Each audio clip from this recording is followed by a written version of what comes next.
மாணவர்கள் அரசியல் பேசக்கூடாது, பேராசிரியர் பெருமக்கள் பேசக்கூடாது, நீதிபதிகள் பேசக்கூடாது, மாவட்ட ஆட்சியர் பேசக்கூடாது, காவல்துறை அதிகாரி பேசக்கூடாது, அரசு வங்கி பணியாளர்கள் பேசக்கூடாது. ஆனா இதையெல்லாம் நிர்வாகம் பண்றவங்க படிக்காதவராக இருந்தாலும் முதலமைச்சர் பேசலாம், யாரும் பேசலாம். எப்படி வருது? கற்றவர்கள் தான் மற்றவர்களுக்கு வழிகாட்ட வேண்டும். படித்தவர்கள் அரசியலுக்கு ஏன் வரணும்?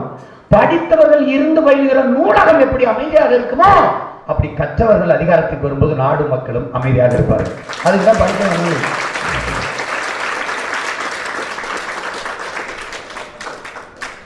கற்றவர்கள் விலகி நின்றால் மற்றவர்கள் நிரப்பி விடுகிறார்கள். வெற்றிடம் என்ற ஒன்றே உலகத்தில் கிடையாது, அது காற்று நிரப்பிவிடும் என்கிறார் மாசேத்தும். நீங்க இல்லைன்னா இன்னொருத்த வந்துருவான். நல்லவன் பூரா விலகி நின்றுட்டா கெட்டவன் நிரப்பிடுவான். அவ்வளவுதானே.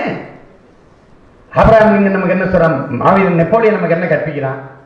இந்த உலகத்தில் நடக்கிற கெட்டதுக்கெல்லாம் அதை செய்கிற கெட்டவன் அல்ல காரணம், அதை விலகி நின்று வேடிக்கை பார்க்கிற நல்லவனும் காரணம்ங்கிறார். அதுதானே 83 விழுக்காடு கல்வி பெற்ற மாநிலம்ங்கிறாங்க. அப்ப எப்படி இந்த பிள்ளை வாக்குக்கு காசு கொடுத்து காசு வாங்குறது? உங்ககிட்ட கேட்கிறேன், உங்களுக்கு எல்லாம் ஊழல் பிடிக்குதா? பிடிக்கல. லஞ்சம் கொடுப்பது வாங்குவது பிடிக்குதா? பிடிக்கல. யாருக்குமே லஞ்சம் பிடிக்கல. ஆனால் யார் கொடுக்கிறது, அப்ப யார் வாங்குறது? யாருக்குமே பிடிக்கலையே. யாருக்குமே பிடிக்கல. அப்ப யார் கொடுக்கிறா, யார் வாங்குறா? அந்த கேள்விக்கு யார் இடத்துல பேசு?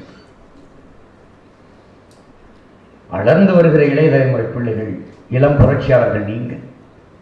பசி, பஞ்சம், ஊழல், லஞ்சம், கொலை, கொள்ளை, சாதிய இழிவு, தீண்டாமை, அடக்குமுறை, ஒடுக்குமுறை, பெண்ணிய அடிமைத்தனம், மது, மத போதை ஏதுமில்லாத ஒரு தூய சமூகத்தை படைக்க வேண்டும் என்கிற உயர்ந்த நோக்கோடு நீங்கள் வளர வேண்டும்.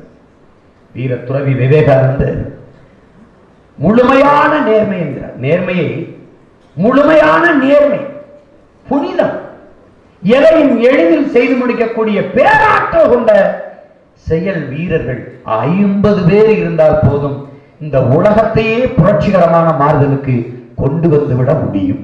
50 பேர் போதுங்கிற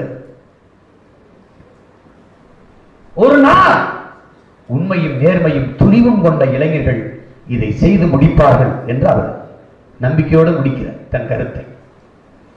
ஒரு உயர்ந்த நோக்கத்தை கொண்டு அதையே உன் லட்சியமாக்கு, அதை அடைவதற்கு தினம் அதையே சிந்தித்து செயல்படுத்து. பணம் இல்லையே, நண்பர்கள் உதவி இல்லையே என்று கவலைப்படாதே. தோல்வியை பற்றி சிறிதும் கவலைப்படாதே. தொடர்ச்சியாக அதை செய்து கொண்டே இரு. உறுதியாக நீ வெல்வாய்.